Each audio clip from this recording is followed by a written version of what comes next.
Hey guys, welcome to my channel. I'm back with another Turnabout Ranch video today. First, I want to say thank you so much for all of the support. It's kind of crazy to me, all of the attention that the videos have gotten. I'm just overwhelmed by all of the positive, encouraging comments that I've been getting, and so I just want to say thank you. Whenever you're open like that, on YouTube or any social media, especially when that many people see it, it's kind of scary. There's mean people and people who just don't understand.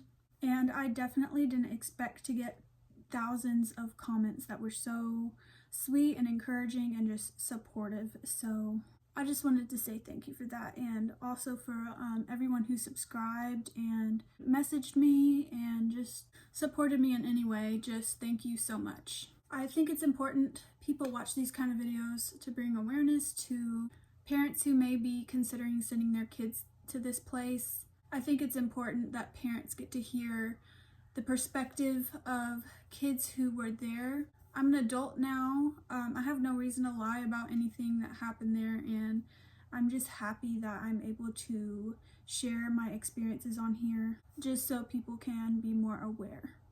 But anyways, this video is mostly going to be me reading 9 or 10 comments from the last video. I had asked you guys to ask questions in the comment section, about stuff that you'd been wondering. And I got a lot, and I picked some of my favorites, questions that I thought people would be most interested in. I'm just gonna talk about those. I'm not gonna go through my entire box of Turnabout Ranch stuff. If it has to do with the question, I'll show it or whatever. But I'm gonna make another video in the future where I go through everything in there, and the whole video will be dedicated to that. But this is mostly just answering y'all's questions. I also wanted to go over some stuff that I missed that Danielle said in her live that I kind of forgot to go over. I made that video super last minute, and so I kind of just did it from the top of my head, what I remembered her talking about. I didn't have notes or anything, so I missed some things. Okay, so the first thing was her talking about having to eat your own vomit. So I definitely saw kids spit up their food if they didn't like it and have to eat it. I never saw actual vomit have to be eaten. So I just want to say that.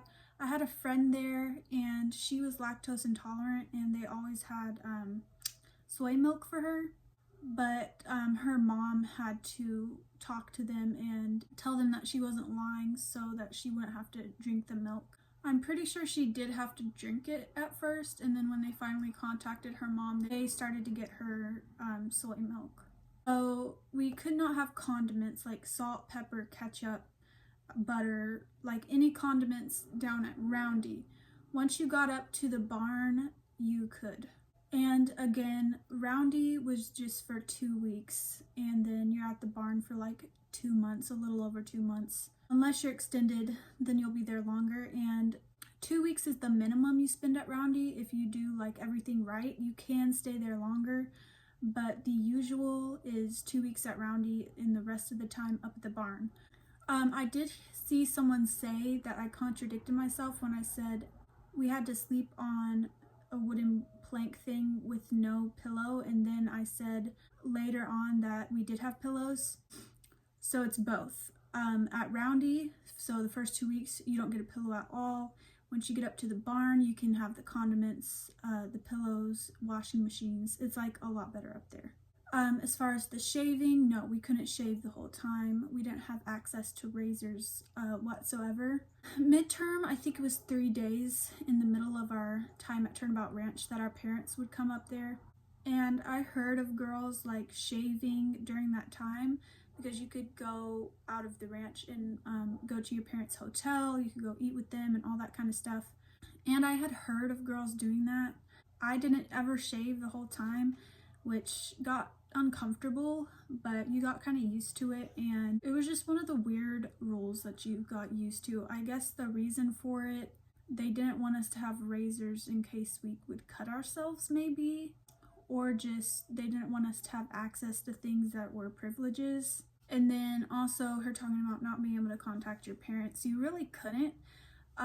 There was times I would be in therapy and my therapist would call my parents so I could talk to them, but we didn't have access to a phone like at all. We could write letters, and I don't think that they read them all. Maybe, not that I know of, but they would look at pictures if you sent pictures, or if you received pictures, it would say photos inside on the envelope, and a staff member would have to like watch you open it to make sure it wasn't like, I don't know. But yeah, that's the stuff I missed that Danielle talked about. And now I'm just going to be answering your questions. So these first two kind of go together. So I'm going to be answering them in one answer. I seriously don't understand why you couldn't sing or dance. So weird. Also, why couldn't you talk about your life before the ranch? And then the other one says, I want to know how you wrote a song despite that no singing rule, and how did the staff react to it?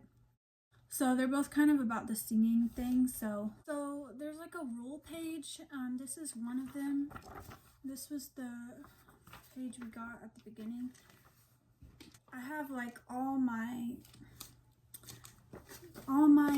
journals and stuff. Like these were the rules for the TP, and then I'm gonna go through all of it in the next video, but basically under student interaction, it says no talk about drugs, sex, rock and roll, movies, bands, dreams, different facilities, graduates, etc. And it doesn't specifically say no singing in that, but I mean, we really couldn't sing. Like, it was really a rule. We really couldn't dance. And I'm guessing it was just because they wanted us to... I honestly, like, I can't really think of like a really good logical reason for it, except that it was just a privilege being taken away, I guess. Dancing, I guess, was just distracting. I mean, the time was so structured, there's not really any time that you could dance. So any time that there would be that you dance, it would be distracting because we were always working and doing stuff. There was that time we were dancing in the rain, and like the nurse told us that we shouldn't do that or whatever because we might get in trouble.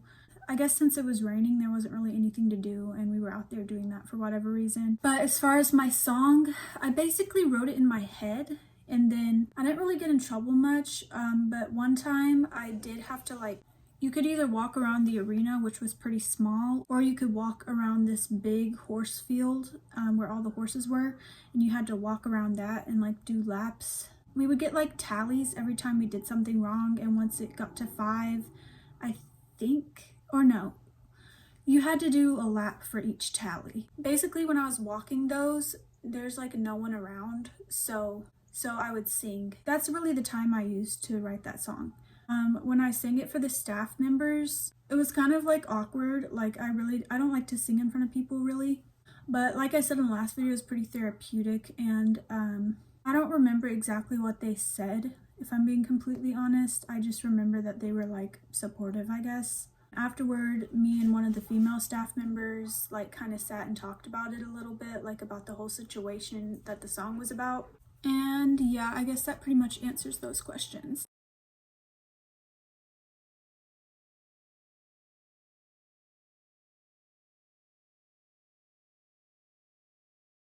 The next one says, was the staff mean? And you said there was basically a bully. How was she allowed to torment you? Did you have your own space to sleep? Yes, I had like a bully, I guess. It was like a very strange situation. Like, me and her would act like we were cool, and then she would just go and do all this stuff behind my back to sabotage me. I guess she would find time to like sneak and go fill my cup with water that wasn't supposed to be full so it could get dumped on my head. The only time we could go up to the loft alone was like really quick so we could change our shoes to do a groom.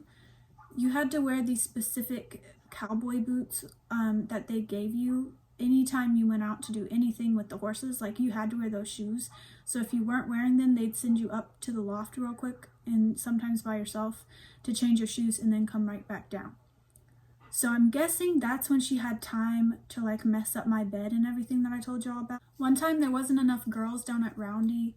Whenever that happened, like if there was only one girl down at Roundy, they would send a level 4, the top level, they'd send one of us girls down there to be with her so she wouldn't be the only girl. So one day, one of the staff members, the same one who dumped water on my head, was driving me down there to do that, to stay with that girl. And that's when I told her that the girl who had been sabotaging me was doing that, and I told her about everything. And then we ended up having this big like group meeting, and we kind of singled her out and was like, why are you doing this? And she ended up admitting to it, and she had to go back down to Roundy. And I kind of felt bad, but I felt like I had to do it because it was really messing me up. I was getting in trouble. My book reports were being ripped up, like my laundry was messed up, so I had to tell. But yeah, she was still down there when I graduated, so I never had to deal with it the rest of the time that I was there. And we never got our own space to sleep. It was always bunk beds at the barn. Everyone who was in their 3 days in the teepee,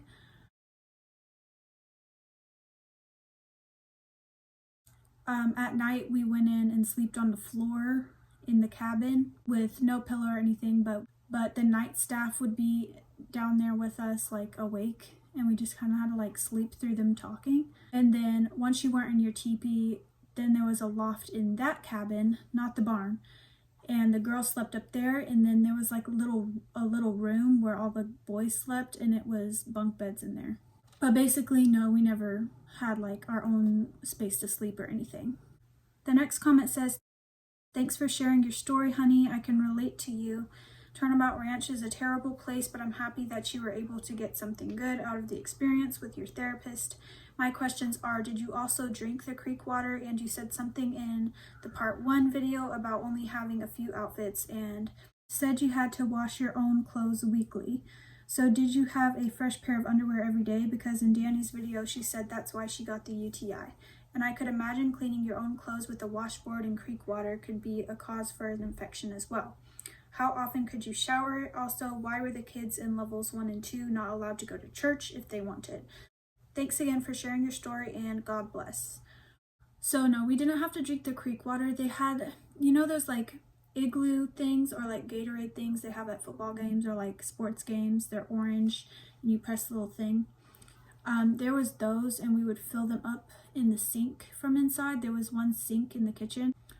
I believe we filled it up from the sink, or water was brought down to us, but it wasn't creek water. We did wash our clothes with the creek water. The creek was a running creek, so they said there wasn't like any type of stuff that could make us sick.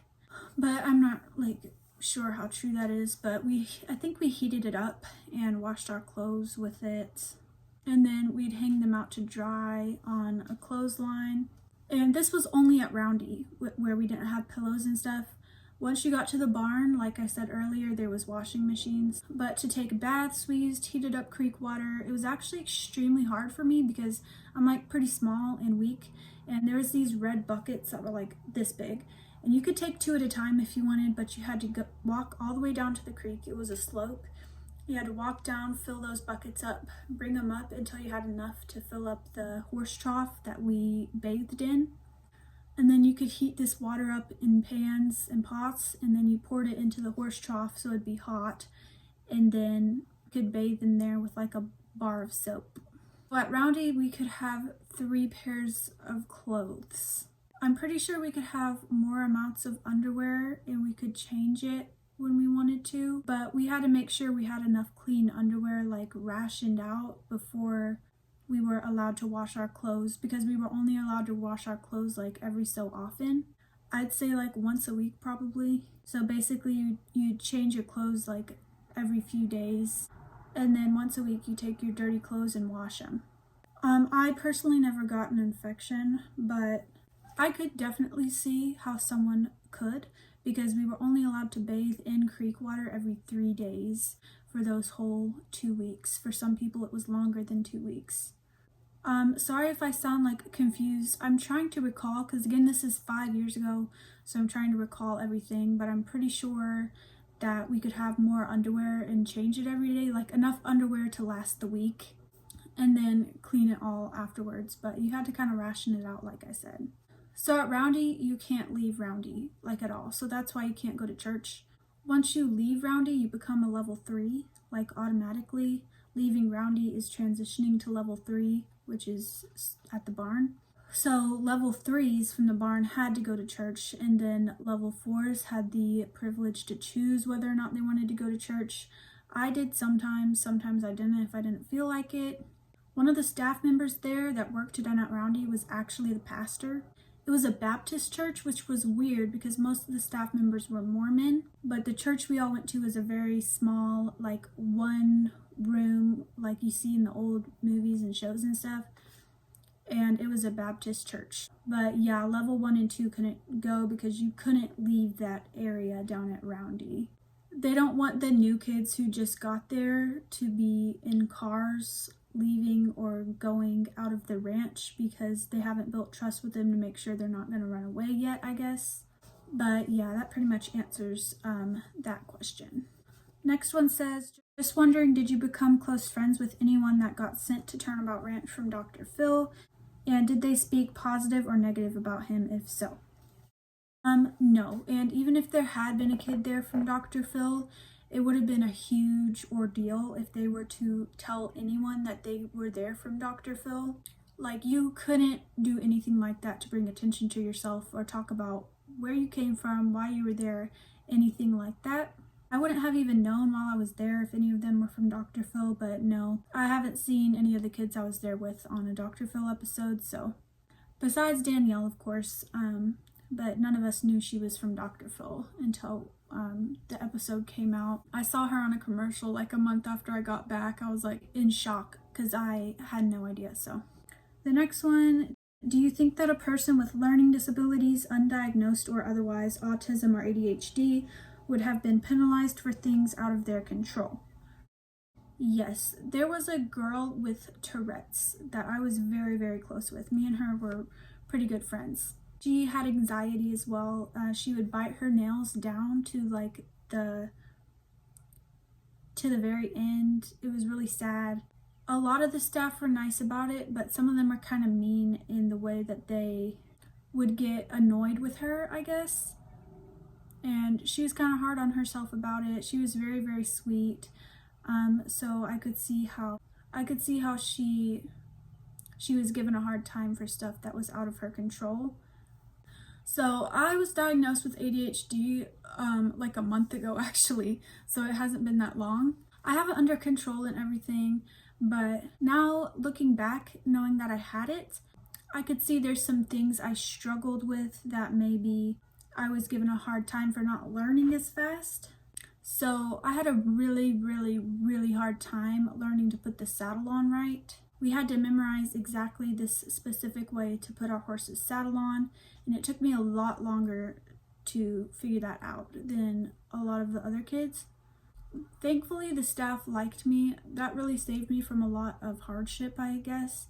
The lady that was the horse riding lady coach, I guess, she was patient with me, and she always helped me like figure out how to put it on and everything. In school at Turnabout Ranch and just school in general, I've always had a hard time with listening to teachers talking because I'll get really focused on one specific thing they said and my brain will run with it trying to figure out what they meant, or just gets off on tangents, you know. That happened in school at Turnabout Ranch too. The teacher got on to me a few times for that, but again, it wasn't diagnosed. I've always handled it really well. But basically, I can see how that kind of stuff could play into kids getting in more trouble or having a harder time there. We couldn't say if we had a certain condition. The girl with Tourette's, obviously we all knew because she would have her tics and stuff like that. So she was allowed to talk about it because it was like not about how it affected her life before the ranch, but she could tell us that she had it because we already knew because she would have tics. So next one says, how are you in life now? Like, what do you do for work? I'm interested in your past at Turnabout, but also your life today as well. In high school, when I got back from Turnabout Ranch, my first job was at PetSmart when I was 17. Then I worked at a doggy hotel, and I worked for a residential cleaning company. But I was like super depressed during those jobs. That's why I'm self-employed now. But I have my own pet sitting business. I have a lot of clients. I do it mostly through Rover. If you don't know what Rover is, it's like an app where you can find pet sitters and stuff, and you can advertise your services on there. I also have like some private clients and stuff, but it pays really, really well, and I really enjoy it. I love animals, and I stay pretty busy with it. I also have an Etsy shop, which I'll link in the description if y'all want to check it out, but I'm not going to be like annoying about it. But I make handmade jewelry with clay. I just started that back in October. I get into random things super randomly. I just decide I want to do something and I do it, and sometimes it lasts, sometimes it doesn't. But the jewelry thing is super fun, so I've stuck with that, and I've made a pretty good amount of money on there. I did college for a semester, and it was very hard for me, so I'm going to try to get back into it online. I still live with my parents just because apartments are so expensive, and I'm kind of trying to like save for a house or wait till I can get a house because I want a backyard for my dogs, and I have an outdoor cat. I don't really want to leave him here, but I'm trying to save up for that, so that's why I'm living with my parents as of right now, but I'm hoping within the next year I'll be moved out and everything. And then obviously I've got my YouTube channel. I really enjoy it, and now that my channel's picked up a ton, it's going to be a lot easier for me to stay motivated in keeping these videos posted for y'all. But yeah, overall, I'm really healthy. I'm good. Got lots of hobbies. I love my plants. My plants are one of my hobbies. I've got like lemon trees planted and stuff outside. I've got a boyfriend. We've been together for a really long time. We actually met at that private school I talked about my freshman year when I was 15. He was 16. He went to college in Nebraska. Like when I got back from Turnabout Ranch, he was there in Nebraska, so we just didn't really talk. And then my senior year of high school, we got back together, and we've been dating since then. So I accidentally skipped this one. Hey, so were you the girl she mentioned? LOL. No, I got this question so many times. I did not know Danielle well enough to like speak with her or talk to her like that. I literally only spoke with her down at Roundy one time for like a group meeting when she first got there, and then again when we had this movie night thing because the staff was having like a staff meeting day or something, and I don't even remember if she talked back to me. So we were not like cool like that. We never bonded or had like an actual conversation. So I've gotten a few comments asking if I was that girl she mentioned in her live that was like attention seeking and told her that the staff was like hitting on her and stuff. No, that was not me. I don't know who that was, but most likely I was like long gone from the ranch when that happened. And the last question for this video says, I heard that Turnabout Ranch is satanic. Did you see anything strange there? We all thought it was haunted, not satanic, but one of the staff members, I don't know if he was joking because I never experienced anything except this one story I'm about to tell.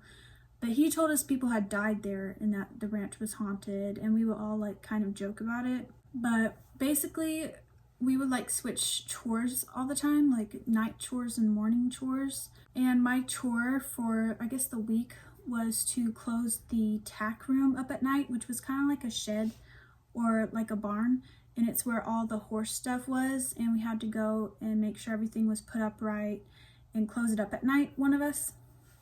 So that was my job, and I did it, and I locked the barn door, and then I went back up to bed.